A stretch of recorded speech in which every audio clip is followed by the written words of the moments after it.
ഒരു വ്യക്തിക്ക് ട്രേഡിംഗ് ഒരു കരിയറായി ഒരു പ്രൊഫഷണലായിട്ട് ചെയ്യാൻ ആഗ്രഹിക്കുന്ന ഒരു വ്യക്തി ശ്രദ്ധിക്കേണ്ട കാര്യങ്ങൾ എന്തൊക്കെയായിരിക്കും ട്രേഡിങ്ങിൽ? 90% ട്രേഡേഴ്സും ലോസ് ആണ് ഉണ്ടാക്കുന്നത്, 10% പ്രോഫിറ്റ് ഉണ്ടാക്കുന്നു. സ്ട്രാറ്റജി ഇൻ ദ സെൻസ്, ഇപ്പം നമ്മളിപ്പം ഷെയർ വാങ്ങിക്കുകയാണെങ്കിൽ എങ്ങനെയാണ് വാങ്ങിക്കുക? ഒരു ട്രേഡറെ സംബന്ധിച്ചിടത്തോളം STT എന്ന് പറയുന്നതും ബ്രോക്കറേജ് എന്ന് പറയുന്നതും എന്താണെങ്കിലും അവൻ്റെ കയ്യിൽ നിന്ന് പോകുന്ന കാശാണ്. ഇത് മറ്റൊരു നിഫ്റ്റി ഫ്യൂച്ചറുള്ള സ്ട്രാറ്റജിയാണ്. സ്വർണ്ണത്തിൽ ഇൻവെസ്റ്റ് ചെയ്യുന്നതാണോ നല്ലത്? സ്റ്റോക്ക് മാർക്കറ്റിൽ ലിസ്റ്റ് ആയിട്ടുള്ള ജ്വല്ലറികളുണ്ട്, അതിൽ ഇൻവെസ്റ്റ് ചെയ്യുന്നതാണോ നല്ലത് എന്നുള്ളൊരു ചോദ്യമുണ്ടായി.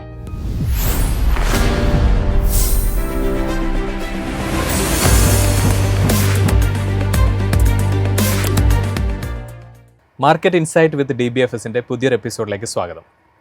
ഇന്നത്തെ ദിവസം നമ്മുടെ പദ്ധതിയായിട്ടുള്ളത് DBFSൻ്റെ എക്സിക്യൂട്ടീവ് ഡയറക്ടറായിട്ടുള്ള ശ്രീ പോൾ തോമസ് സാറാണ്. Sir, welcome. സർ, ആദ്യം നമുക്ക് ഇന്നത്തെ മാർക്കറ്റ്, ഇന്നത്തെ എന്ന് പറയുമ്പോൾ പ്രേക്ഷകർ ശ്രദ്ധിക്കുക, ഇന്ന് 27 ഫെബ്രുവരി 2026. അപ്പോൾ ഇന്നത്തെ ഒരു മാർക്കറ്റിൻ്റെ ഒരു മൂവ്മെൻറ്റിനെ കുറിച്ചും അതുപോലെ ഈ ആഴ്ചയിലെ മാർക്കറ്റിൻ്റെ മൂവ്മെൻറ്റിനെ കുറിച്ചും സാർ എങ്ങനെയാണ് വിലയിരുത്തുന്നത്? ഈ ആഴ്ചയിൽ കഴിഞ്ഞ 4 ദിവസം, അതായത് തിങ്കൾ തൊട്ട് ഇന്നലെ വരെയുള്ള ദിവസങ്ങൾ എടുത്തു കഴിഞ്ഞാൽ മാർക്കറ്റ് ഒരു റേഞ്ച് ബൗണ്ട് ആയിട്ടാണ് നിന്നിരുന്നത്. തിങ്കളാഴ്ച മാർക്കറ്റ് കുറച്ച് അപ്വാർഡ്, കഴിഞ്ഞ വെള്ളിയാഴ്ച തൊട്ട് കഴിഞ്ഞ തിങ്കളാഴ്ച കുറച്ച് അപ്വാർഡ് മൂവ്മെൻ്റ് ആയിരുന്നു. പക്ഷേ അത് കഴിഞ്ഞിട്ട് ഒരു റേഞ്ചിനുള്ളിൽ തന്നെ മാർക്കറ്റ് ചില ദിവസം മൈനസിലേക്ക് പോയാലും തിരിച്ച് പ്ലസിലേക്ക് വന്നിട്ടൊക്കെയാണ് ഇന്നലെ ക്ലോസ് ചെയ്തത്. എന്നാൽ ഇന്ന് മാർക്കറ്റ് ഓപ്പൺ ചെയ്തപ്പോൾ തന്നെ ഒരു താഴെയാണ് ഓപ്പൺ ചെയ്തത്. അതിന് ശേഷം മാർക്കറ്റ് താഴോട്ട് പോകുന്നതായിട്ടാണ് കണ്ടത്. ലാസ്റ്റ് ഹാഫ് ആൻ അവർ വീണ്ടും മാർക്കറ്റ് താഴോട്ട് പോകുന്നതായിട്ട് കണ്ടു. അപ്പം മെയിനായിട്ട് കുറച്ച് നെഗറ്റീവ് ന്യൂസുകൾ ഇന്നുണ്ട് മാർക്കറ്റിൽ. ഒന്നെന്താണെന്ന് വെച്ച് കഴിഞ്ഞാൽ, കഴിഞ്ഞ ദിവസങ്ങളിലൊക്കെ നമ്മൾ സംസാരിച്ചിരുന്ന ട്രേഡ് വാറും അങ്ങനത്തെ ബന്ധപ്പെട്ട കാര്യങ്ങളൊക്കെ ആയിരുന്നെങ്കിലും ഇപ്പം ഈ ആഴ്ചത്തെ പ്രധാനപ്പെട്ട കാര്യങ്ങളിൽ പ്രധാനമായിട്ട് നമ്മുടെ US ഇറാനും തമ്മിലുള്ള ന്യൂക്ലിയർ കാര്യങ്ങളിലുള്ള ചില ഇന്നലെ അവരുടെ ഒരു നെഗോഷിയേഷൻ ടോക്ക് ഉണ്ടായിരുന്നു. പക്ഷേ അതിനകത്തൊന്നും ഒരു തീരുമാനം വന്നില്ല. അപ്പോൾ അതൊരു നെഗറ്റീവ് ന്യൂസായിട്ട് ഇന്ന് കാലത്ത് അതിൻ്റെ ഒരു ഇമ്പാക്റ്റ് വന്നു. രണ്ടാമത്തത്, US സ്റ്റോക്സ് ഇന്നലെ വീക്കായിരുന്നു, ഏഷ്യൻ സ്റ്റോക്സും ഇന്ന് വീക്കായിട്ടാണ് നിന്നിരുന്നത്. അപ്പോൾ ആ ഒരു ഗ്ലോബൽ ക്ലൂസിൻ്റെ ഒരു നെഗറ്റീവ്നെസ് ഇന്ന് നമ്മുടെ മാർക്കറ്റിനെ എഫക്റ്റ് ചെയ്തു. പിന്നെ FIIs ബയേഴ്സായിട്ടാണ് ഈ മാസം നിന്നിരുന്നത്. പക്ഷേ ഇന്നലെ വീണ്ടും അവർ നെറ്റ് സെല്ലേഴ്സായിട്ട് 3400 crores അടുത്ത് നെറ്റ് സെല്ലേഴ്സായിട്ട് വന്നു. അതും മാർക്കറ്റിൻ്റെ സെൻറ്റിമെൻറ്റിനെ കുറച്ച് നെഗറ്റീവായിട്ട് നിർത്തി. ഇങ്ങനെ പിന്നെ ഇന്ന് കാലത്ത് വീണ്ടും പാകിസ്ഥാൻ അഫ്ഗാനിസ്ഥാൻ വാറിൻ്റെ ഒരു ന്യൂസുകൾ വരികയും അവർ തമ്മിലുള്ള ചെറിയ ഇഷ്യൂസ് ഇന്ന് കാലത്ത് സംഭവിക്കുകയൊക്കെ ചെയ്തു. അപ്പോൾ അതും ഒരു മാർക്കറ്റ് ടൈമിൽ ഒരു നെഗറ്റീവ് ന്യൂസായിട്ട് വന്നു. പിന്നെ ഇതെല്ലാം കൂടെ വന്നു കഴിയുമ്പോഴത്തേക്കും മാർക്കറ്റ് ഒരു പരിധി വിട്ട് താഴെ പോയി. എന്ന് വെച്ച് കഴിഞ്ഞാൽ നിഫ്റ്റിയൊക്കെ ഒരു 200 പോയിൻ്റൊക്കെ താഴെ കഴിഞ്ഞപ്പോഴത്തേക്കും പിന്നെ ഫർദർ താഴ്ചയിലേക്ക് പോയി എന്ന് പറഞ്ഞാൽ മാർക്കറ്റിലൊരു പൊസിഷൻസ് ഉണ്ടാവും പലരുടെയും.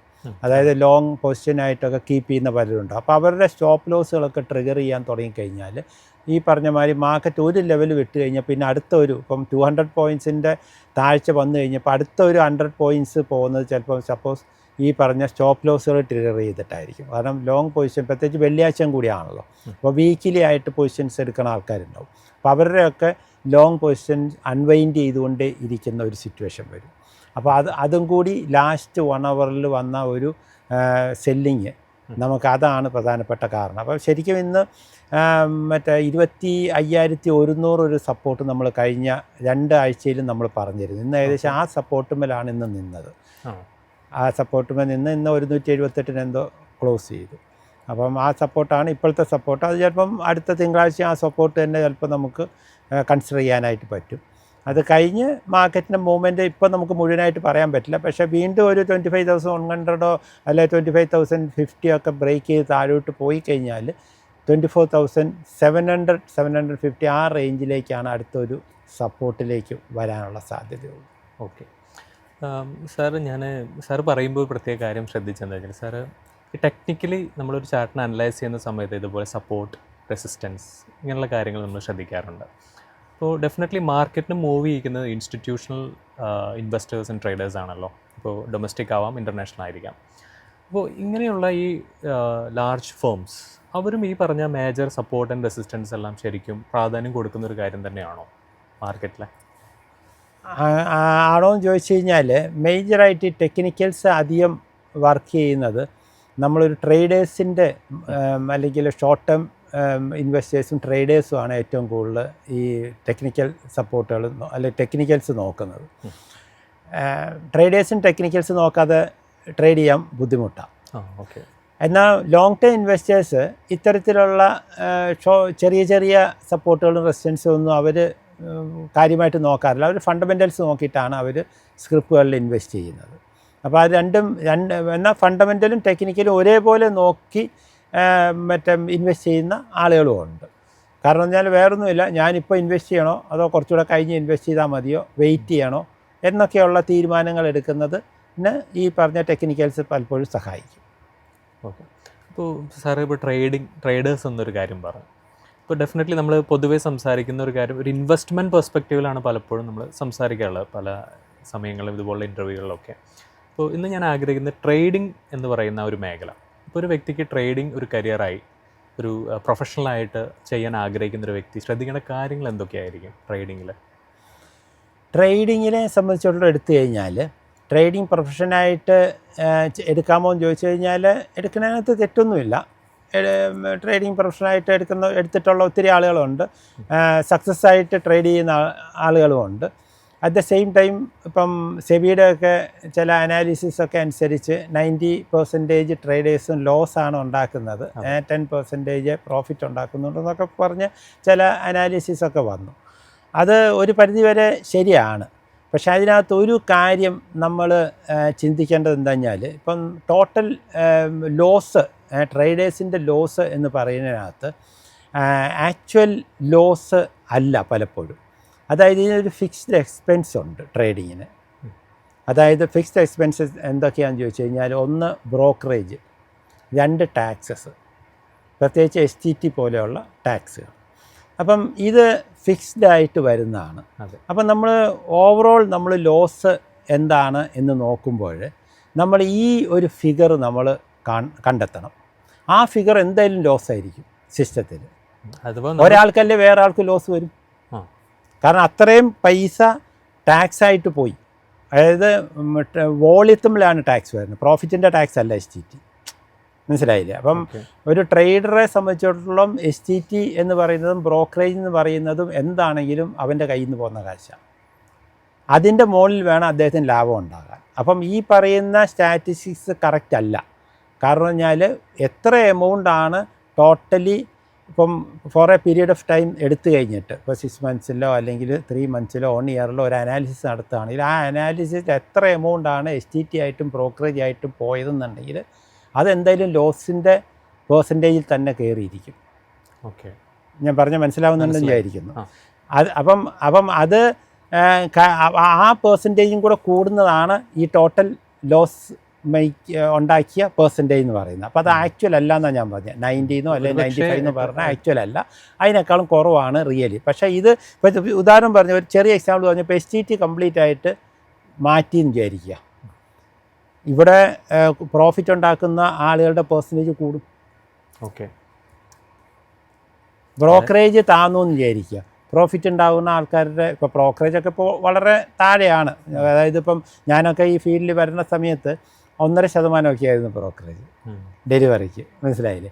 അതുപോലെ ഇൻട്രാഡേ ഒക്കെ ചെയ്യുന്നതിന് 0.5% ഒക്കെയാണ് അന്ന് ബ്രോക്കറേജ് ചാർജ് ചെയ്യുന്നത്. അപ്പോൾ അവിടെ നിന്നൊക്കെ വളരെയധികം മാറി. മനസ്സിലായില്ലേ? അപ്പം ആ ബ്രോക്കറേജ് എന്ന് പറഞ്ഞാൽ വളരെ താന്നു. പക്ഷേ അപ്പോൾ തന്നെ മറ്റ് സ്ഥലത്ത് അന്നുണ്ടായിരുന്നില്ലാത്ത STT പോലെയുള്ള ചില ടാക്സുകൾ അഡീഷണലായിട്ട് നമുക്ക് വരികയും ചെയ്യും. അപ്പോൾ ഒരു വ്യക്തി ഇപ്പോൾ ട്രേഡിംഗ് ചെയ്ത് പ്രോഫിറ്റ് ഉണ്ടാക്കുന്നുണ്ടെങ്കിലും ഈ പറഞ്ഞ tax STT, securities transaction tax ആയിക്കോട്ടെ, സ്റ്റാമ്പ് ഡ്യൂട്ടി ആയിക്കോട്ടെ, ബ്രോക്കറേജ്, ഇതെല്ലാം കൊടുത്തതിന് ശേഷം ഇദ്ദേഹം പ്രോഫിറ്റബിൾ ആണോ എന്നുള്ളതാണ്. സാധിക്കുന്നുണ്ടോ? അതെ, അപ്പോൾ അതെല്ലാം ഒരു ഫിക്സ്ഡ് ആയിട്ട് പോകുന്ന ഒരു സംഭവം, ഒരു കാര്യമാണ്, പോകുന്ന ഒരു കാര്യമാണ്. അപ്പോൾ അത് ആ ഫിക്സഡ് കോസ്റ്റ് കുറഞ്ഞിരുന്നു കഴിഞ്ഞാൽ ലാഭം കൂടും. പേഴ്സൻറ്റേജ് ഓഫ് പേഴ്സൺസ് മേക്കിംഗ് പ്രോഫിറ്റും കൂടും. ഓക്കെ. ഇപ്പോൾ ഇത് ക്ലിയർ ആണ്. ഇപ്പോൾ ഒരു വ്യക്തിക്ക് ഇപ്പോൾ ഈ ഒരു ട്രേഡിങ്ങിൽ പ്രോഫിറ്റബിൾ ആവണമെങ്കിൽ എന്തെല്ലാം കാര്യങ്ങൾക്ക് സാധാരണ പ്രാധാന്യം കൊടുക്കുന്നുണ്ട്? സ്ട്രാറ്റജി ആണോ? അദ്ദേഹത്തിന് ക്ലിയർ ആയിട്ടൊരു ട്രേഡിംഗ് മെത്തേഡ്, ഒരു സ്ട്രാറ്റജി ഉണ്ടായിരിക്കും. ഇപ്പോൾ പറയും പൊതുവേ ട്രേഡിങ്ങിലോട്ട് വരുമ്പോൾ സൈക്കോളജി എന്ന് പറയുന്നത്, മെൻറ്റൽ ഡിസിപ്ലിൻ എന്ന് പറയുന്നത് വളരെ ഇമ്പോർട്ടൻ്റ് ആണെന്ന് പറയും. ലോസ് കാണുമ്പോഴായിക്കോട്ടെ, നമ്മുടെ കൺമുന്നിൽ കാണുമ്പോൾ മെൻ്റലി അത്ര ഒരു ഡിസിപ്ലിൻ ആയ വ്യക്തിക്ക്. അപ്പോൾ ഇതുപോലെ എന്തെല്ലാം കാര്യങ്ങൾക്കാണ് ഒരു ട്രേഡിങ്ങിലോട്ട് ഇറങ്ങുന്ന വ്യക്തി ശ്രദ്ധിക്കേണ്ടതായിട്ടുള്ളത്? ട്രേഡിങ്ങിൽ ചെയ്യുന്ന ഒരാളെ സംബന്ധിച്ചോളം ഡെഫിനറ്റായിട്ട് അയാൾക്ക് സ്ട്രാറ്റജി വേണം. അയാൾ എന്താണ് ചെയ്യുന്നത്? ഇപ്പം സപ്പോസ് അയാൾ ഫ്യൂച്ചേഴ്സാണ് ചെയ്യുന്നത്. ഫ്യൂച്ചേഴ്സ് ആണെങ്കിൽ സ്റ്റോക്ക് ഫ്യൂച്ചർ ചെയ്യാം, അല്ലെങ്കിൽ ഇൻഡെക്സ് ഫ്യൂച്ചർ ചെയ്യാം. സ്റ്റോക്ക് ഫ്യൂച്ചർ ആകുമ്പോൾ സ്പെസിഫിക് ആയിട്ട് ആ സ്റ്റോക്കിലെ മൂവ്മെൻ്റ് ആയിരിക്കും അയാൾ നോക്കുന്നത്. എപ്പോഴും ഒരു ട്രേഡറെ സംബന്ധിച്ചിടത്തോളം ഒന്നുകിൽ ഇൻഡെക്സിൽ ചെയ്യാം, അതായത് നിഫ്റ്റിയിലോ സെൻസെക്സിലോ അല്ലെങ്കിൽ മറ്റേ ബാങ്ക് നിഫ്റ്റി പോലെയുള്ള സെപ്പറേറ്റ് ഇൻഡസ്ട്രി വൈസ് ആയിട്ടുള്ള സെക്ടറിലുള്ള ഇൻഡെക്സിലോ ഒക്കെ ചെയ്യാം. ഏറ്റവും ബ്രോഡായിട്ടുള്ളത് നിഫ്റ്റിയാണ്. എന്നാൽ അതുപോലെ സ്റ്റോക്ക് സ്പെസിഫിക് ആയിട്ട് ചെയ്യുമ്പം ഒന്നെന്താ വെച്ച് കഴിഞ്ഞാൽ സ്റ്റോക്ക് സ്പെസിഫിക് ആയിട്ട് ചെയ്യുന്ന ഒരാളെ സംബന്ധിച്ചോളം മാറി മാറി പല സ്റ്റോക്ക് ചെയ്യുന്നതിനേക്കാളും അവർ ഫിക്സ്ഡ് ആയിട്ട് 1, 2, 3 കമ്പനികൾ ഫിക്സ് ചെയ്ത് വെക്കുകയാണെങ്കിൽ അതിൻ്റെ മൂവ്മെൻറ്റിനെ പറ്റി, അതിൻ്റെ ന്യൂസുകളും അതുമായിട്ട് ബന്ധപ്പെട്ട കാര്യങ്ങൾ മാത്രം ഇയാൾ സ്റ്റഡി ചെയ്താൽ മതി. അപ്പോൾ കുറച്ചും കൂടി ഈസി ആയിട്ട് ഇയാൾക്ക് ചെയ്യാൻ സാധിക്കും. ഓക്കെ. ഇനിയും ഇൻഡെക്സ് ആണെന്നുണ്ടെങ്കിൽ കുറച്ചും കൂടി ബെറ്ററാണ്. കാരണം കഴിഞ്ഞാൽ ഇൻഡെക്സിൻ്റെ ഇപ്പോൾ ഉദാഹരണം പറഞ്ഞാൽ നിഫ്റ്റി എന്ന് പറഞ്ഞ ഒരു ഇൻഡെക്സാണ് ഇയാൾ എടുക്കുന്നത്. അതിൻ്റെ ടെക്നിക്കൽസൊക്കെ നോക്കിയിട്ടാണ് ആൾ ട്രേഡ് ചെയ്യുന്നതെന്നുണ്ടെങ്കിൽ, നിഫ്റ്റി ഫ്യൂച്ചറിലാണ് ചെയ്യുന്നതെന്നുണ്ടെന്നുണ്ടെങ്കിൽ ബ്രോഡായിട്ട് മാർക്കറ്റിൻ്റെ മൂവ്മെൻറ്റ് മാത്രം നോക്കിയാൽ, ബ്രോഡ് മൂവ്മെൻറ്റ്, അതായത് 50 കമ്പനികളുടെ ഇൻഡെക്സ് ആണല്ലോ നിഫ്റ്റി. അപ്പം ബ്രോഡായിട്ടുള്ളൊരു മൂവ്മെൻറ്റിനെ നോക്കിക്കൊണ്ട് അയാൾക്ക് ചെയ്യാം. അപ്പം കുറച്ചും കൂടെ അയാൾക്ക് ഈസി ആയിരിക്കും. സ്ക്രിപ്റ്റ് വൈസ് ആയിട്ട് ചെയ്യുന്നതിനേക്കാളും കുറേയും കൂടി ഈസി ആയിട്ട് ഒരുപക്ഷെ ഇൻഡെക്സിനകത്ത് അയാൾക്ക് ചെയ്യാനായിട്ട് സാധിക്കും. ഇനിയും ഫ്യൂച്ചർ വിട്ടിട്ട് ഓപ്ഷനിലും ഇതേ ട്രേഡ് തന്നെ ചെയ്യാം. ഓപ്ഷൻസിലും ഇതുമാതിരി 2 സ്ട്രാറ്റജി എടുക്കാം. ഒന്ന് ഓപ്ഷൻ റൈറ്റ് ചെയ്യുന്ന സ്ട്രാറ്റജി എടുക്കാം, പിന്നെ ഓപ്ഷൻ ബൈ ചെയ്യുന്ന മറ്റൊരു സ്ട്രാറ്റജി എടുക്കാം. ഓപ്ഷൻ ബയേഴ്സിനെ സംബന്ധിച്ചിടത്തോളം അവരെ ആദ്യം വാങ്ങിക്കും, അതായത് ഓപ്ഷൻ വാങ്ങിക്കുന്നു, വിൽക്കുന്നു. മറ്റേ റൈറ്റ് ചെയ്യുക എന്ന് പറയുമ്പോൾ ഓപ്ഷൻ ആദ്യം വിൽക്കുന്നു, എന്നിട്ട് ആ പ്രീമിയത്തിൻ്റെ ടൈം വാല്യൂ ആയിരിക്കും അവർ പ്രോഫിറ്റായിട്ട് എടുക്കുന്നത്. ഇപ്പോൾ ഉദാഹരണം പറഞ്ഞു കഴിഞ്ഞാൽ, ഇപ്പോൾ നിഫ്റ്റിയിലൊക്കെ ആണെങ്കിൽ വീക്കിലി ഓപ്ഷൻസ് ആണ്. അപ്പം വീക്കിലി ഓപ്ഷൻസ് ആണെങ്കിൽ 5 ട്രേഡിംഗ് ഡേ ആണ് നമുക്ക് കിട്ടുന്നത്.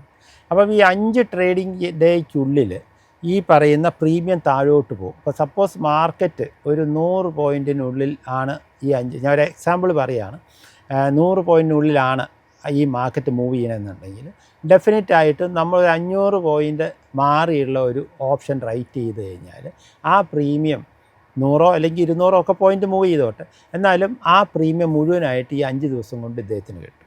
പക്ഷേ പലപ്പോഴും ഈ 5 ദിവസം വെയിറ്റ് ചെയ്യണമെന്നില്ല പ്രീമിയം റൈറ്റ് ചെയ്യുന്ന ആൾ. ചിലപ്പോൾ 1 ദിവസമോ 2 ദിവസമോ ഒക്കെ വെയിറ്റ് ചെയ്തിട്ട് ആ ടൈം വാല്യൂൻ്റെ ബെനിഫിറ്റ് എടുക്കുന്നതിനെയാണ് റൈറ്റ് ചെയ്യുന്നവർ ചെയ്യുന്നത്. ഇതിന് നേരെ ഓപ്പോസിറ്റ് സൈഡാണ് ബൈ ചെയ്യുന്നവരെ സംബന്ധിച്ചത്. ബൈ ചെയ്യുന്നവർ, റൈറ്റ് ചെയ്യുന്നവർ പലപ്പോഴും ഔട്ട് ഓഫ് ദ മണിയിലായിരിക്കും കൂടുതൽ ചെയ്യുന്നത്. കാരണം അപ്പോഴാണ് കുറച്ചുകൂടി സേഫായിട്ട് അവർക്ക് ചെയ്യാൻ പറ്റും. എന്നാൽ ബൈ ചെയ്യുന്നവരെ സംബന്ധിച്ച് അവർക്കൊക്കെ എപ്പോഴും അറ്റ് ദ മണി ചെയ്യുന്നതാണ് നല്ലത്. അപ്പോൾ അറ്റ് ദ മണിയിലാവുമ്പം ഈ പറഞ്ഞ മൂവ്മെൻറ്റ് ഫാസ്റ്റ് ആയിരിക്കും. അതായത് ഒരു ദിവസം ഇപ്പോഴത്തെ മാർക്കറ്റിൽ ഒരു ദിവസം തന്നെ 200-300 പോയിൻ്റൊക്കെ നിഫ്റ്റി മൂവ് ചെയ്യുന്നുണ്ട്. അപ്പം ബൈ ചെയ്യുന്നവരെ സംബന്ധിച്ചിടത്തോളം അറ്റ് ദ മണിയിൽ അത്യാവശ്യം അവരുടെ വ്യൂ കറക്റ്റ് ആണെന്നുണ്ടെങ്കിൽ തീർച്ചയായും ഒരു സ്ട്രൈക്കിനകത്ത് ഒരു 50 പോയിൻ്റൊക്കെ കിട്ടാൻ വലിയ ബുദ്ധിമുട്ടില്ല. മനസ്സിലായില്ല? അപ്പം പുട്ടാണെങ്കിലും കോളാണെങ്കിലും ഇപ്പോൾ മാർക്കറ്റ് കയറും എന്നുള്ള ഒരു ട്രെൻഡാണ് ഉള്ളതെന്നുണ്ടെങ്കിൽ അവർക്ക് കോൾ വാങ്ങിച്ചിട്ട് വയ്ക്കാം. മാർക്കറ്റ് താഴോട്ട് പോകുന്ന ഒരു ട്രെൻഡാണെന്നുണ്ടെങ്കിൽ പുട്ട് വാങ്ങിച്ച് വയ്ക്കാം. അപ്പോൾ ഇന്നത്തെ ദിവസമൊക്കെ പുട്ട് കാലത്ത് വാങ്ങിച്ചവരെ സംബന്ധിച്ചിടത്തോളം ഭയങ്കര ലാഭം അവരുണ്ടാക്കിയിരിക്കും. മനസ്സിലായി? അല്ല, ഇനിയിപ്പോൾ കോളാണ് ഒരാൾ മേടിച്ചതെന്ന് വെച്ചാൽ അയാൾക്ക് മാക്സിമം ആ പ്രീമിയം പോകത്തുള്ളൂ, അത് വിട്ടിട്ട് അയാളുടെ കയ്യിൽ പോകത്തില്ല. പക്ഷേ റൈറ്റ് ചെയ്യുന്നവരെ സംബന്ധിച്ചോളം അൺലിമിറ്റഡ് ആണ് മറ്റേ ലോസ് എന്ന് പറയുന്നത്. അങ്ങനെ ഒരു വ്യത്യാസമുണ്ട്. പക്ഷേ പലപ്പോഴും ഈ റൈറ്റ് ചെയ്യുമ്പോൾ ചെറിയ ചെറിയ എമൗണ്ടുകളാണ് കിട്ടുന്നതെന്നുണ്ടെങ്കിൽ പോലും കണ്ടിന്യൂസ് ആയിട്ട് കിട്ടിക്കൊണ്ടിരിക്കാനുള്ളൊരു സാധ്യത റൈറ്റിങ്ങിനകത്തുണ്ട്. കാരണം മാർക്കറ്റ് ഒരു റേഞ്ചിനുള്ളിലാണല്ലോ. അപ്പോൾ ഇന്നത്തെ ഈ ആഴ്ചത്തെ മൂവ്മെൻറ്റ് പറഞ്ഞു കഴിഞ്ഞാൽ ഇപ്പോൾ ഒരു 500 പോയിൻറ്റിനുള്ളിലായിരിക്കും മാർക്കറ്റ് മൂവ് ചെയ്തിട്ടുണ്ടാവുക. അപ്പം 500 പോയിൻറ്റിൻ്റെ അകലെ പോയിട്ടൊക്കെ ഒരാഴ്ച മുമ്പൊക്കെ റൈറ്റ് ചെയ്തവരെ സംബന്ധിച്ചു ആ പ്രീമിയം അവരുടെ കയ്യിലേക്ക് പോയി. അപ്പോൾ അങ്ങനെ ഉള്ള ഒരു രീതിയിലാണ് ഇത് ചെയ്യുന്നത്. ഓക്കെ. ഇനി ഫ്യൂച്ചേഴ്സിൻ്റെ ട്രേഡിങ്ങിനെ പറ്റി പറയും. ഫ്യൂച്ചേഴ്സ് ഇപ്പം നിഫ്റ്റി ഫ്യൂച്ചറിലാണ് ഒരാൾ ട്രേഡ് ചെയ്യുന്നതെന്നുണ്ടെങ്കിൽ അയാൾക്കും ഒരു സ്ട്രാറ്റജി വെച്ച് ചെയ്യാം. സ്ട്രാറ്റജി ഇൻ ദ സെൻസ് ഇപ്പം നമ്മളിപ്പം ഷെയർ വാങ്ങിക്കുകയാണെങ്കിൽ എങ്ങനെയാണ് വാങ്ങിക്കുക? ഡെലിവറി വാങ്ങിക്കും. അതായത് നമ്മൾ ഷെയർ വാങ്ങിച്ച് നമ്മൾ DP ഹോൾഡ് ചെയ്ത് നമ്മൾ കയറുമ്പോൾ വയ്ക്കും. ഇപ്പം ഒരാളെ സംബന്ധിച്ചോളം ഫ്യൂച്ചേഴ്സ് എനിക്കറിയാം. ഇപ്പം ഇന്ന് ഫ്യൂച്ചർ എടുക്കുക 25,200 വിചാരിക്കുക. 25,200 ഫ്യൂച്ചർ നിഫ്റ്റി ഫ്യൂച്ചർ നിൽക്കുമ്പം എനിക്കറിയില്ല അത് മേലോട്ട് കയറുമെന്നും അറിയില്ല, താഴോട്ട് പോകുമെന്നും അറിയില്ല. ഞാൻ 200 ലോട്ട് വാങ്ങിക്കുന്നു. രണ്ട് കാര്യം നടക്കും. ഒന്നിൽ ഇത് താഴോട്ട് പോകും, അല്ലെങ്കിൽ ഇത് മേലോട്ട് പോകും. ഈ 200 മേടിച്ച് അടുത്ത ഒരു താഴോട്ട് പോവുകയാണെങ്കിൽ അടുത്ത ഒരു 200 പോയിൻ്റ് അല്ലെങ്കിൽ 300 പോയിൻ്റ്, അത് ഓരോരുത്തരുടെ സ്ട്രാറ്റജിയാണ്. ആ സ്ട്രാറ്റജി വെച്ച് ഇത് വാങ്ങിച്ചുകൊണ്ടേയിരിക്കും ഓരോ ലെവലിലും. അപ്പം എന്താ പറഞ്ഞാൽ ഇതിൻ്റെ ഡിഫറൻസ് അടയ്ക്കാനുള്ള പൈസ നമ്മുടെ അടുത്ത് വേണം. ഒരു ലോട്ട് മേടിക്കുമ്പോൾ ഒരു ലോട്ടിൻ്റെ പൈസയായിട്ടല്ല നമ്മൾ പോകുന്നത്. ഇത് മാർജിൻ എമൗണ്ട് മാത്രമല്ല അടയ്ക്കുന്നുണ്ട്, ബാക്കിയുള്ള ഡിഫറൻസും കൂടെ അടയ്ക്കാനുള്ള പൈസ ഉണ്ടെങ്കിൽ എത്ര താഴ്ന്നു കഴിഞ്ഞാൽ ഇയാൾക്ക് വാങ്ങിച്ചുകൊണ്ടേയിരിക്കാം. തിരിച്ച് മാർക്കറ്റ് കയറുമ്പം സപ്പോസ് ഒരാൾ 25,200 മേടിച്ചു, രണ്ടാമത്തെ ലോട്ട് 24,900 മേടിച്ചു, മൂന്നാമത്തെ ലോട്ട് 24,700 മേടിച്ചു. ഇത് തിരിച്ച് 25,000 വരുമ്പം 24,700 മേടിച്ചത് 25,000 ഇയാൾക്ക് വിൽക്കാം. വീണ്ടും കയറി 25,200 ആവുകയാണെങ്കിൽ ഈ 900 മേടിച്ചത് 25,200 വിൽക്കാം. വീണ്ടും കയറി 500 പോവുകയാണെങ്കിൽ ഇദ്ദേഹം 200 മേടിച്ചത് 500 വിൽക്കാം. ഇതിനിടയ്ക്ക് വീണ്ടും മാർക്കറ്റ് താന്ന് ഈ 100 വരെ വന്ന് ഇയാളെ വിറ്റിട്ട് മാർക്കറ്റ് താന്നു എന്ന് വിചാരിക്കുക. താഴ്മ വീണ്ടും 25,900 ആകുമ്പോൾ ഇയാൾക്ക് വീണ്ടും മേടിക്കാം, 600 ആകുമ്പോൾ വീണ്ടും മേടിക്കാം. അല്ല നീ തിരിച്ചു കയറാം. അപ്പോൾ എപ്പോഴും ഇദ്ദേഹത്തിൻ്റെ കയ്യിൽ 1, 2, 4 ലോട്ട് ഉണ്ടാവും. എപ്പോഴും ഇദ്ദേഹത്തിന് കയറിയാലും കുഴപ്പമില്ല, താന്നാലും കുഴപ്പമില്ല. താന്നാൽ നമ്മൾ വീണ്ടും ആവറേജ് ചെയ്ത് മേടിക്കും, കയറുകയാണെങ്കിൽ നമ്മൾ വിറ്റുകൊണ്ടിരിക്കും. ഇത് മറ്റൊരു നിഫ്റ്റി ഫ്യൂച്ചറുള്ള സ്ട്രാറ്റജിയാണ്. ഓക്കെ. തുടക്ക സമയത്ത് സാർ ഇപ്പോൾ കുറേ വർഷമായി മാർക്കറ്റിൽ. ഇപ്പോൾ ഇനീഷ്യലി ഡെഫിനറ്റ്ലി നല്ല രീതിയിൽ ചെയ്തിരുന്നോ ട്രേഡിങ്? ഇപ്പോൾ ചിലപ്പോൾ ട്രേഡിങ് എന്ന് പറയുന്നത് ഞാൻ നേരത്തെ പറഞ്ഞല്ലോ, ട്രേഡിങ് എന്ന് പറയുന്നത് ഒരു പ്രൊഫഷനായിട്ട് എടുക്കുന്ന ആളുകളുണ്ട്. ആ പ്രൊഫഷനായിട്ട് എടുക്കുന്ന ആൾക്കാരെ സംബന്ധിച്ചിടത്തോളം അവർ ട്രേഡേഴ്സാണ്. അറ്റ് ദ സെയിം ടൈം അവർ ഇൻവെസ്റ്റേഴ്സും ആയിരിക്കും കേട്ടോ. അവർ ഷെയർ ലോങ് ടൈമിന് വാങ്ങിച്ചും ഇടും. അത് അറ്റ് ദ സെയിം ടൈം അവർ ചെയ്യും. എന്നെ സംബന്ധിച്ചോളം, ഞങ്ങളുടെ കമ്പനിയെ സംബന്ധിച്ചോളം, ഞങ്ങൾ ഒരു ട്രേഡറായിട്ടല്ല നിൽക്കുന്നത്. നമ്മൾ ഒരു ബ്രോക്കറായിട്ടാണ് നിൽക്കുന്നത്. അതായത് സ്റ്റോക്ക് ബ്രോക്കിംഗ് ബിസിനസ്സാണ് നമ്മൾ ചെയ്യുന്നത്. അപ്പോൾ അതുകൊണ്ട് നമ്മളെ സംബന്ധിച്ചോളം നമ്മുടെ ക്ലയൻറ്റിന് ക്ലയൻറ്റ് വാങ്ങിക്കുന്ന ഷെയറുകൾക്ക് പ്രൊപ്പോർഷനേറ്റായിട്ട് ഒരു ബ്രോക്കറേജാണ് നമ്മുടെ ഇൻകം എന്ന് പറയുന്നത്. അല്ലാതെ നമ്മളൊരു ട്രേഡർ എന്നുള്ള ഒരു സ്റ്റാറ്റസിലല്ല നമ്മൾ നിൽക്കുക. അതുകൊണ്ട് നമ്മളെപ്പോഴും ഇൻവെസ്റ്റേഴ്സിനെ ആയിരിക്കും നമ്മൾ സപ്പോർട്ട് ചെയ്ത് പോകുന്നത്. എന്നാൽ ട്രേഡേഴ്സിന് ആവശ്യമുള്ള വല്ല മറ്റേ ടെക്നിക്കൽസൊക്കെ നമുക്ക് കൊടുക്കാനായിട്ട് സാധിക്കും. അത്രേ ഉള്ളൂ. സാർ, നമുക്കൊരു കോളുണ്ട്, നമുക്ക് അതൊന്ന് നോക്കാം. ശരി. ഹലോ. ഹായ്, നമസ്കാരം. മാർക്കറ്റ് ഇൻസൈറ്റ് വിത്ത് DBFSന്റെ എപ്പിസോഡിലേക്ക് സ്വാഗതം. ആരാണ് വിളിക്കുന്നത്? നമസ്കാരം, ജിതേഷ്. എൻ്റെ പേര് ജിതേഷ്. കണ്ണൂർ. ഓക്കെ. ജിതേഷ് പറയൂ. ഞാൻ ഒരു 10 വർഷമായി ഇവിടെ ട്രേഡിങ് ചെയ്യുന്നത്. ഓക്കെ. കണ്ണൂരാണോ? കണ്ണൂരാണോ? ആ, കണ്ണൂരാണ്. ഓക്കെ. ഒരു 2 ഷെയറിനെ പറ്റി എനിക്ക് അറിയണ്ടോ? ഒന്ന് യെസ് ബാങ്കും ഒന്ന് അഡാനി ഗ്യാസും. ഓക്കെ. അതിൻ്റെ ഒരു ഫ്യൂച്ചറിൻ്റെ എന്താണെന്നുള്ള ഒന്ന് അറിയാൻ വേണ്ടിയിട്ട്. യെസ് ബാങ്ക് എടുത്തു കഴിഞ്ഞാൽ യെസ് ബാങ്ക് എനിക്ക് തോന്നുന്നത് 20 രൂപയുടെ അടുത്ത് ആണ് ഇപ്പോൾ നിൽക്കുന്നത്. അതിൻ്റെ എനിക്ക് തോന്നുന്നത് കഴിഞ്ഞ കുറേ വർഷങ്ങളായിട്ട് തന്നെ ഒരു 25ൻ്റെ മുകളിലേക്ക് അധികം കയറാറുമില്ല. എന്നാൽ താഴോട്ട് വന്നു കഴിഞ്ഞാൽ ഒരു 16-17 താഴേക്ക് പോകാറുമില്ല. ഏകദേശം ഈ റേഞ്ചിലാണെന്ന് തോന്നുന്നു അതിൻ്റെ മൂവ്മെൻറ്റ്. ശരിയല്ലേ? അതെ, ശരിയാണ്. അപ്പം അത് ഒന്നാമത് ഇപ്പോഴത്തെ മാർക്കറ്റ് എന്ന് പറഞ്ഞാൽ അറിയാമല്ലോ, മാർക്കറ്റ് അങ്ങനെ ഒരു എന്താ പറയുക, ഒരു ബെയർ ഫേസിലാണ് മാർക്കറ്റ് പോയിക്കൊണ്ടിരിക്കുന്നത്. ഒരു ബുൾ ഫേസിലാണ് കാര്യമായിട്ട് ഇങ്ങനത്തെ മിഡ് ക്യാപ്സിലുള്ള ചെറിയ ഷെയറുകളൊക്കെ കയറണം എന്നുണ്ടെങ്കിൽ ഒരു ബുൾ ഫേസ് കിട്ടണം, ഒരു കാര്യം. പിന്നെ യെസ് ബാങ്കിനെ സംബന്ധിച്ചോളം അത്യാവശ്യം നല്ലൊരു ഇക്വിറ്റി ബേസ് ഉണ്ട് അതിന്. ലാർജ്. അപ്പോൾ അതുകൊണ്ട് തന്നെ മറ്റേ കയറണം എന്നുണ്ടെങ്കിൽ ഒരു നല്ല ഡിമാൻഡ് വരണം. അതിനോട് ഡിമാൻഡ് സപ്ലൈ ആണല്ലോ എപ്പോഴും ഒരു മാർക്കറ്റിൻ്റെ റേറ്റ് ഫിക്സ് ചെയ്യുന്നത്. അപ്പോൾ ഡിമാൻഡും ക്വാണ്ടിറ്റി ബൈയിങ്ങും കൂടിയാൽ മാത്രമേ അതിലും ഒരു അപ്വാർഡ് മൂവ്മെൻറ്റ് വരത്തുള്ളൂ. കാരണം വലിയ ഇക്വിറ്റി ബേസ് ആയതുകൊണ്ട്. അപ്പോൾ അതുകൊണ്ട് മറ്റേ യെസ് ബാങ്ക് കുഴപ്പമില്ല. ഈവൻ 20-നും അല്ലെങ്കിൽ അതിൻ്റെ താഴെയും ഒക്കെ ഇൻവെസ്റ്റ് ചെയ്തവരെ സംബന്ധിച്ചോളം ഹോൾഡ് ചെയ്താൽ മതി. കുഴപ്പമുള്ള ഒരു സ്ക്രിപ്പല്ല. കാരണം ഇതേ റേഞ്ചിൽ തന്നെ വാങ്ങിയത് 21.50 അങ്ങനെ വാങ്ങിയത്. ഓക്കെ. അപ്പോൾ ഒരു ലോങ് ടൈം ഇൻവെസ്റ്റർ എന്നുള്ള നിലയ്ക്ക് നിങ്ങളത് ഹോൾഡ് ചെയ്യാനാണ് ഞാൻ പറയത്തുള്ളൂ. ഹോൾഡ് ചെയ്യുക. തീർച്ചയായും അതിനകത്ത് അടുത്തൊരു ബുൾ ഫേസ് വരുമ്പം ചിലപ്പോൾ നിങ്ങളൊരു കൊല്ലമൊക്കെ ഹോൾഡ് ചെയ്യേണ്ടി വരും. അടുത്തൊരു ബുൾ ഫേസ് വരുമ്പോൾ ലോങ് ടൈം ഇൻവെസ്റ്റേഴ്സിനെ സംബന്ധിച്ചോളം 1, 2, 3 കൊല്ലമൊക്കെ ഹോൾഡ് ചെയ്താലും കുഴപ്പമൊന്നുമില്ല. യു വിൽ ഗെറ്റ് റീസണബിൾ ആയിട്ടുള്ള നല്ലൊരു പ്രോഫിറ്റ് യെസ് ബാങ്കിൽ കിട്ടും. പ്രതീക്ഷിക്കാം തീർച്ചയായും. പിന്നെയുള്ളത് അദാനി ഗ്യാസാണ്. അദാനി ഗ്യാസ് അല്ലേ? അദാനി ഗ്യാസ് ഇപ്പോൾ കഴിഞ്ഞ ഒരു വർഷമായിട്ട് താഴോട്ട് തന്നെയാണ് പൊയ്ക്കൊണ്ടിരിക്കുന്നത് അല്ലേ? ഇപ്പം ഡെയിലി താഴോട്ടാണ് പോകുന്നത്. ഇപ്പം 511 ലെവലൊക്കെയാണ് ഇപ്പം നിൽക്കുന്നത് ഏകദേശം. അതെ. അത് ഇതിൻ്റെ ഒരു ഇഷ്യൂ എന്താ കഴിഞ്ഞാൽ ടെക്നിക്കലി പറഞ്ഞു കഴിഞ്ഞാൽ താഴോട്ട് പോകുന്ന സ്ക്രിപ്പ് താഴ്ന്നുകൊണ്ട് തന്നെ ആയിരിക്കും. എവിടം വരെ താഴ്ന്നു നമുക്ക് കൃത്യമായിട്ട് പറയാൻ പറ്റില്ല. അൺലെസ് ആൻഡ് അതർവൈസ് അതിന് എന്തെങ്കിലും ഒരു പോസിറ്റീവായിട്ട് ഒരു ഒരു ഒരു ഒരു ബൗൺസ് ബാക്കിനുള്ള ഒരു ന്യൂസോ അല്ലെങ്കിൽ എന്തെങ്കിലും ട്രിഗർ കിട്ടണം. ആ ട്രിഗർ കിട്ടുന്നവരെ ടെക്നിക്കലി ഇത് താണുകൊണ്ട് തന്നെ ഇരിക്കും. അപ്പം അതുകൊണ്ട് മറ്റേ ഓൾറെഡി ഇൻവെസ്റ്റഡ് ആണെങ്കിൽ വെയിറ്റ് ചെയ്യാനാണ് ഞാൻ പറയുള്ളൂ. മറ്റേ വേറെ 550-560 റേഞ്ചിലാണ് വാങ്ങിയത് ഇൻവെസ്റ്റ് ചെയ്തേക്കുന്നത് അല്ലേ? അതൊരു വലിയ റേറ്റ് ഒന്നും അല്ല. കാരണം അത് നേരത്തെ 800 വരെയൊക്കെ പോയിട്ടുള്ള സ്ട്രിപ്പാണ്. 800 മുമ്പ് 3000 വരെ പോയ സാധനമായിരുന്നു. ഓക്കെ. എന്നാലും റീസെൻ്റ് ആയിട്ട് 800 ഹൈ വന്നിട്ടുള്ളതാണ്. അപ്പം അതുകൊണ്ട് തന്നെ മറ്റേ ഇപ്പം ഇൻവെസ്റ്റ് ചെയ്തേക്കണ റേറ്റ് ഒരു വലിയ റേറ്റ് അല്ല. പിന്നെ ഇങ്ങനത്തെ മിഡ് ക്യാപ്സൊക്കെ അധികം ഒരു പോസിറ്റീവ് മൂവ്മെൻറ്റും അല്ലെങ്കിൽ അതിൽ ഒരു പോസിറ്റീവ് ന്യൂസ് വന്നാലും അത് ഷെയറിൻ്റെ വിലയിൽ റിഫ്ലക്റ്റ് ചെയ്യണമെന്നുണ്ടെങ്കിൽ എപ്പോഴും ഒരു ബുൾ ഫേസിലാണ് അത് സംഭവിക്കുക. ബെയർ ഫേസിൽ ഇപ്പോൾ ഒരു നല്ല ന്യൂസ് വന്നാൽ പോലും ഒരു ദിവസം 2 ദിവസം കഴിയുമ്പോൾ പിന്നെ അത് ആ ന്യൂസിൻ്റെ ഇഫക്റ്റ് അങ്ങ് കഴിയും. പലപ്പോഴും നല്ല ന്യൂസുകൾക്ക് പോലും കാര്യമായിട്ടുള്ള എന്താ പറയുക ഒരു റിഫ്ലക്ഷൻ ഷെയറിൽ കിട്ടില്ല.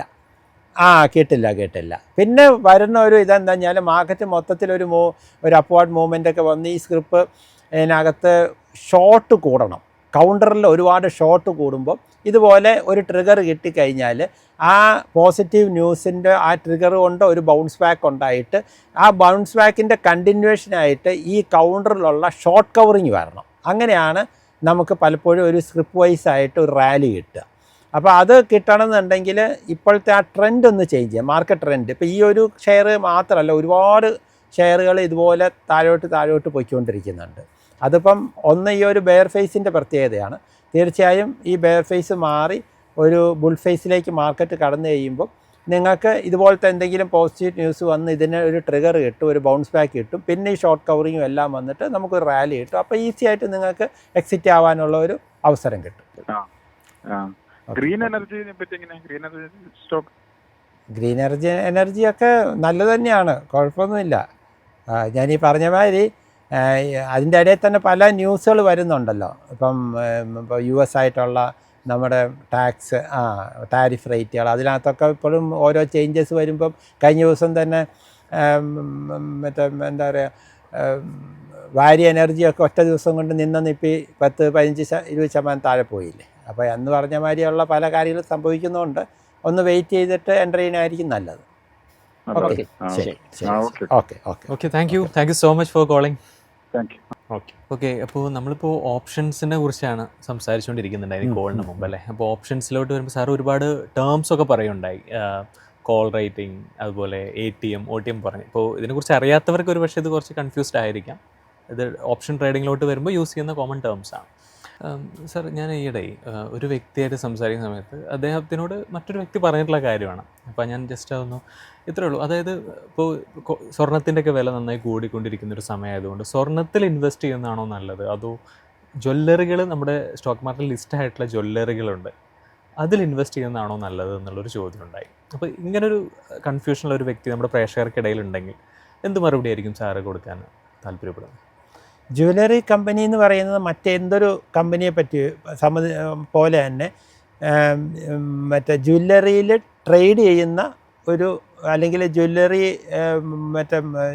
ജ്വല്ലറി ഷോപ്പുകളുള്ള, അതല്ല ഉദ്ദേശിച്ചത്. കല്യാൺ ജ്വല്ലറി പോലെ ജ്വല്ലറി ഷോപ്പുകൾ വെച്ച് ചെയ്യുന്ന ഇത്. ജ്വല്ലറി ഷോപ്പുകാരെ സംബന്ധിച്ചോളം ശരിക്കും ഗോൾഡിൻ്റെ വില കൂടുകയോ കുറയോ ചെയ്യുന്നതല്ല അവരുടെ പ്രോഫിറ്റ്. അവരുടെ ടേൺ ഓവറാണ്. ഇപ്പോൾ ഇപ്പം സ്വർണത്തിൻ്റെ വില ഒരുപാട് കൂടി, സ്വർണത്തിൻ്റെ വില ഒരുപാട് കൂടുമ്പോൾ അല്ലെങ്കിൽ അബ്നോർമലായിട്ട് കൂടുമ്പോൾ പലപ്പോഴും ജ്വല്ലറിയിലെ ബിസിനസ് കുറയുകയും ചെയ്യാം. കാരണം ഇത്രയും വില കൂടിയോണ്ട് നമുക്കിപ്പോൾ മേടിക്കണ്ട, കുറച്ചുകൂടി കഴിഞ്ഞ് മേടിക്കാം എന്ന് വെച്ചിട്ട് പിന്നെ ആ വില സ്റ്റഡിയായി കുറച്ച് നാൾ ആ വില മാർക്കറ്റിൽ നിന്ന് കഴിയുമ്പോൾ ആൾക്കാർക്ക് വീണ്ടും ഒരു കോൺഫിഡൻസ് വരും, മനസ്സിലായില്ലേ? എന്നിട്ട് വീണ്ടും ആൾക്കാർ പർച്ചേസ് ചെയ്യാൻ പോകും. അപ്പം വില കൂടിയത്, അല്ലെങ്കിൽ അവരുടെ അല്ലെങ്കിൽ ഗോൾഡിൻ്റെ വില കൂടിയത് കൊണ്ട് ജ്വല്ലറി ഷോപ്പുള്ള ഒരു കമ്പനിയുടെ ഷെയർ നമ്മൾ മേടിക്കുന്നതിനകത്ത് വലിയ കാര്യമില്ല. ഞാൻ പറഞ്ഞത് അവരുടെ ടേൺ ഓവർ കൂടുമ്പോഴാണ് നമ്മൾ ആ സെക്ടറിനെ നമ്മൾ സെലക്ട് ചെയ്യുകയും ആ കമ്പനികൾ നമ്മൾ വാങ്ങിക്കുകയും ചെയ്യേണ്ടത്. ഓക്കെ. ഈ ജ്വല്ലറി ഗോൾഡിൻ്റെ വില കൂടുമ്പോൾ ഓഫ് കോഴ്സ് അവരുടെ സ്റ്റോക്കിൻ്റെ വില കൂടുമായിരിക്കും. പക്ഷെ ഒരിക്കലും സ്റ്റോക്ക് വിറ്റ് അവർ പ്രോഫിറ്റ് കമ്പനിക്ക് എടുക്കുന്നില്ലല്ലോ. സ്റ്റോക്കായിട്ടിരിക്കും. അവരിപ്പോൾ 100 കിലോ ഉള്ള ഒരു ഷോപ്പിനെ സംബന്ധിച്ച് 100 കിലോ സ്റ്റോക്ക് അവർ മെയിൻറ്റെയിൻ ചെയ്തുകൊണ്ടേ പോകും ഓൾവേസ്. ആ 100 കിലോ റോൾ ചെയ്താണ് അവർ പ്രോഫിറ്റ് ഉണ്ടാക്കുന്നത്. അപ്പം ഓഫ് കോഴ്സ് പോസിറ്റീവാണ് അവർക്ക്, കാരണം അവരുടെ സ്റ്റോക്കിൻ്റെ വില കൂടും. ഒരു ജ്വല്ലറിയെ സംബന്ധിച്ചോളം സ്വർണത്തിൻ്റെ വില കൂടുമ്പോൾ അവരുടെ സ്റ്റോക്കിൻ്റെ വില കൂടും, അവരുടെ നെറ്റ്വർത്ത് കൂടി എന്നൊക്കെ പറയാം. ബട്ട് പ്രോഫിറ്റബിലിറ്റി കൂടുന്നത് അവരുടെ ടേൺ ഓവർ കൂടുന്നതനുസരിച്ച്. അത് കമ്പനിയുടെ മേലാണ് നമ്മൾ നോക്കേണ്ടത്. കമ്പനിയുടെ ബിസിനസ് പോലെ എങ്ങനെ കൂടുന്നു, അവർ കൂടുതൽ ബ്രാഞ്ചസ് സ്റ്റാർട്ട് ചെയ്യുന്നു. ഇപ്പം 50 ഷോപ്പുള്ള ഒരു കമ്പനി ഒരു വർഷം 60ലേക്ക് കയറി, 70ലേക്ക് കൂടും. അങ്ങനെ നമ്പർ ഓഫ് ഷോപ്സ് കൂട്ടുന്നു, അവരുടെ ബിസിനസ് വോളിയം കൂടുന്നു, റവന്യൂ കൂടുന്നു.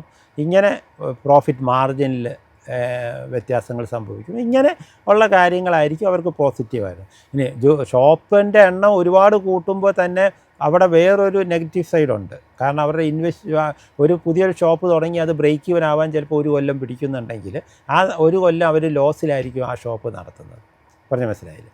അപ്പം അങ്ങനെയൊക്കെയുള്ള കാര്യങ്ങളുണ്ട്. അതുകൊണ്ട് ഷോപ്പിൻ്റെ എണ്ണം കൂടുക എന്ന് പറയുന്ന ആദ്യത്തെ വർഷങ്ങളിൽ ചിലപ്പം ലാഭകരമാവണമെന്നില്ല. അപ്പം എല്ലാം ഇപ്പം എക്സിസ്റ്റിംഗ് നമ്പർ ഓഫ് ഷോപ്സും പുതിയ ഷോപ്പ് ഓരോ വർഷം തുടങ്ങുന്നതും തമ്മിലെല്ലാം ഒരു റിലേഷൻ ഉണ്ടായിരിക്കണം. അബ്നോർമലായിട്ട് നമ്പർ ഓഫ് ഷോപ്സ് കൂട്ടിക്കഴിഞ്ഞാൽ അതും അവരുടെ പ്രോഫിറ്റബിലിറ്റിയെ അഫക്റ്റ് ചെയ്യും. ഓക്കെ. ഇനി ഒരു ഇൻവെസ്റ്ററെ സംബന്ധിച്ച്, അല്ലെങ്കിൽ ഒരു ട്രേഡറെ സംബന്ധിച്ച്, മാർക്കറ്റിലോട്ട് ഇൻവെസ്റ്റും ട്രേഡിങ് ചെയ്യാൻ വരുന്നൊരു വ്യക്തി ലോൺ എടുത്ത് ഇതിലോട്ട് ഇറങ്ങിച്ചേരുന്നത് ശരിയായ തീരുമാനമാണോ? ലോൺ എടുത്ത് ഷെയർ ഇൻവെസ്റ്റ് ചെയ്യുന്നത് ഒരിക്കലും ശരിയായ തീരുമാനമല്ല.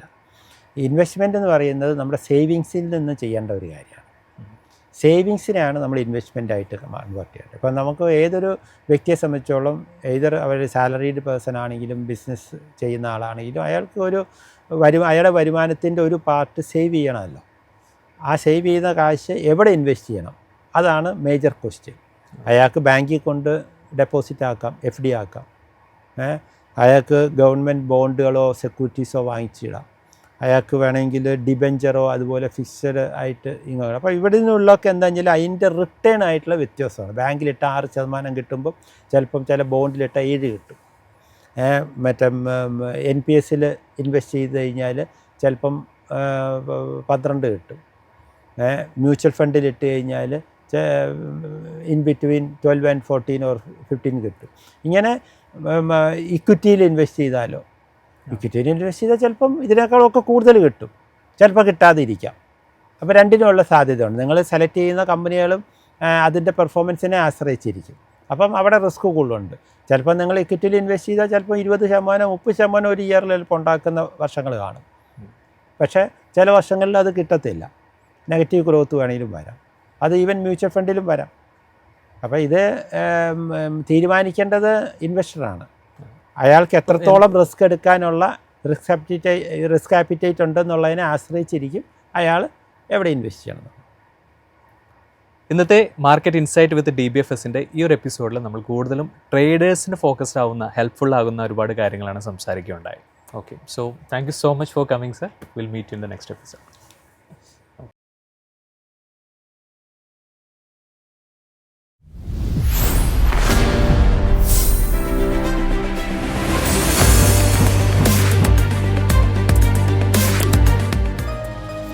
എളുപ്പത്തിൽ സമ്പാദ്യം വളർത്താം. ഇന്ന് തന്നെ മൈഫിൻ TV ആപ്പ് ഡൗൺലോഡ് ചെയ്യൂ.